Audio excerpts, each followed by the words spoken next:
We are living through one of the strangest times in the US economy where politicians manipulate economic data. At the end of July 2022, a fear that all of your economists were dreading came true. The US economy entered a recession. A recession simply means that the economy has contracted for 2 consecutive quarters. As you will see in this chart, that is indeed the case for the US economy, with a contraction of negative 1.6% in the first quarter of 2022 and negative 0.6% in the second quarter. However, for the recession to be officially recognized, the National Bureau of Economic Research in the US has to announce it. For the first time in 2022, even though the definition of a recession is an economic contraction of 2 consecutive quarters, it was not declared that we are in a recession. That's right, the government decided to change the definition of a recession. What was the explanation as to why we are not in a recession? The answer lies in the labor market. Unemployment levels in the United States are currently at a record low of 3.7%. To see such a low figure, you would think that only 4 out of every 100 Americans do not have a job. Not so. This figure is completely false and shows us an economic illusion just to make politicians look good. The reality is quite the opposite. There is a real unemployment crisis in the United States, and it is going to get worse. According to a survey by the giant PricewaterhouseCoopers, 50% of companies are going to lay off employees in the next year, thanks to the economic recession. In this video, we are going to reveal the true economic and labor situation in the United States. I will also explain why a wave of layoffs is coming.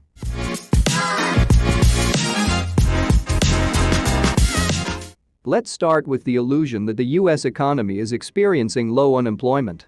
As I explained, according to what the US government tells us, the economy is not in recession because unemployment levels are at a record low of 3.5% to 3.7% in recent months.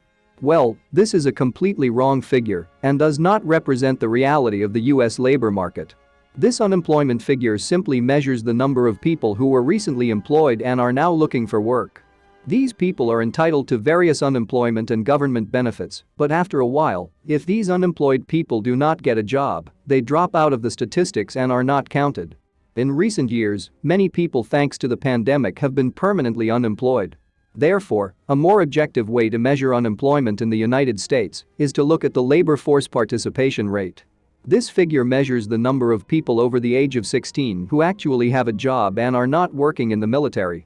Note, the US military is one of the largest employers. Currently, 62% of Americans have a job. This means that 6 out of every 10 people receive a working wage. This is one of the lowest numbers measured in recent decades. As you will see here, over the last 25 years, this figure slowly dropped from 70% to almost 60% that we see today.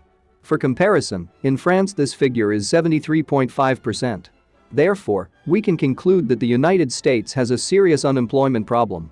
This is completely contrary to what the US government announces. The Federal Reserve, for example, says that the labor market is very strong and with wage growth. This is completely false. If you are enjoying this video and want to be aware of new videos, subscribe to this channel and turn on notifications. The big problem is that as a result of those conclusions, the Federal Reserve is doing something that will make the problem even worse. They are raising central bank interest rates. The Federal Reserve has control over our economy. They are the ones who decide how much money is going to be printed, and they also decide how expensive all those debts issued in dollars are going to be. For example, when we are in an economic crisis with low growth, low inflation, or high unemployment, the Federal Reserve begins to stimulate the economy by printing money. This money is used by the US government to build roads, infrastructure, and many other things. But in the same way, the Federal Reserve also stimulates the economy by lowering central bank rates. By lowering central bank interest rates, all debt in the United States becomes cheaper. Cheaper debt stimulates the economy as businesses borrow money and put it to work. This translates into more economic growth, more inflation, and less unemployment.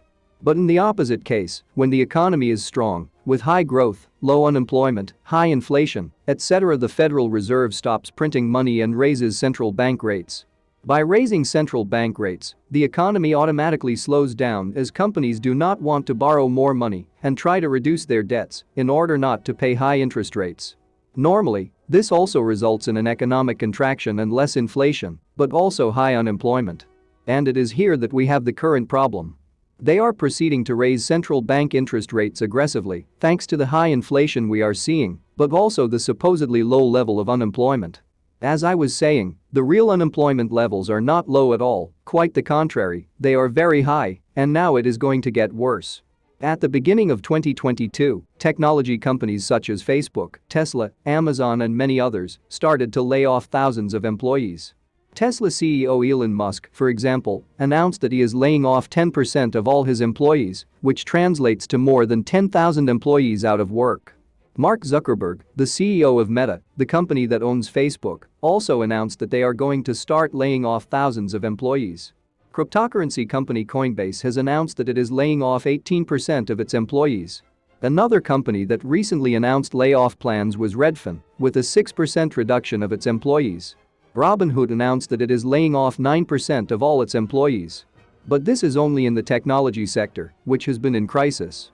Now that the economy has entered a recession, many companies like Walmart, Amazon, Target are going to start laying off, and as I was saying, 50% of the companies are going to start laying off employees. The reason why they are going to lay off their employees is very simple. If there is a slowdown in the economy, it means that their sales are going down. As their sales decrease, they have to compensate for that loss by reducing their expenses. A major expense that companies have is salaries, but this is where the detail is, and it becomes a perfect storm.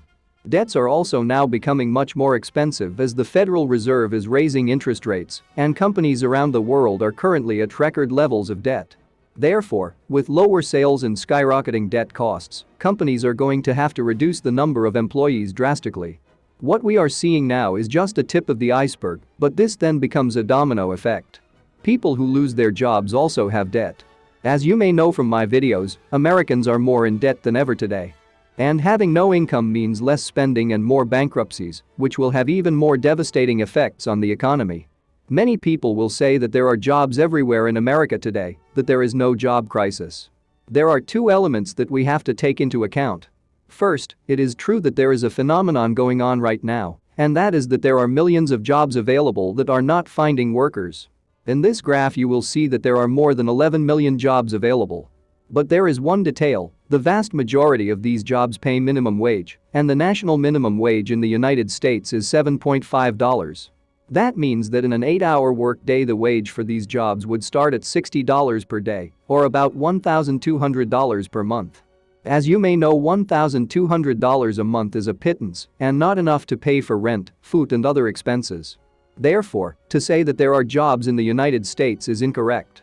There are plenty of jobs, but they are very low paying relative to the cost of living, and that brings us to the second element, and that is that the worst part of these layoffs is yet to come. As I explained, the United States is seeing high real unemployment, which is going to get worse thanks to the actions of the Federal Reserve. The big problem is that these layoffs that are coming led to a vicious cycle. Businesses need to see economic growth in order to survive, but if nearly 4 out of 10 Americans don't have a job, and many more are going to lose their jobs, it's going to cause less economic growth, which would make the layoffs worse. And that's the big problem with recessions. They take time to have an effect on the economy. For example, after the Great Crisis of 2008, it took 6 to 12 months before the unemployment level peaked. So as I was saying, this is the tip of the iceberg. That brings us to the last part of this video, wages. As I was explaining, there are currently more than 11 million jobs available at very low wages. So if you are an American who has to pay rent, debt and feed a family, desperation will force you to lower your wage expectations and take any kind of job. Many people in the US already work 2 or even 3 jobs to make ends meet, and this is very troubling. The idea of economic prosperity is that your salary will grow, not shrink. Therefore, it is very likely that real wages will go down thanks to people's competition and desperation. Many here will say that wages in the US are high compared to Latin America, for example. Well, yes, they are high, but did you know that wages in recent decades have not grown in relation to the cost of living? That's right, in this graph you will see 2 lines. The yellow line indicates hourly wages. As you will see, in 1964 a worker earned about $2.5 an hour, while today on average a worker earns $22.6 an hour. But here in green you will see another line. This line indicates wages adjusted for inflation, that is, the rise in consumer prices.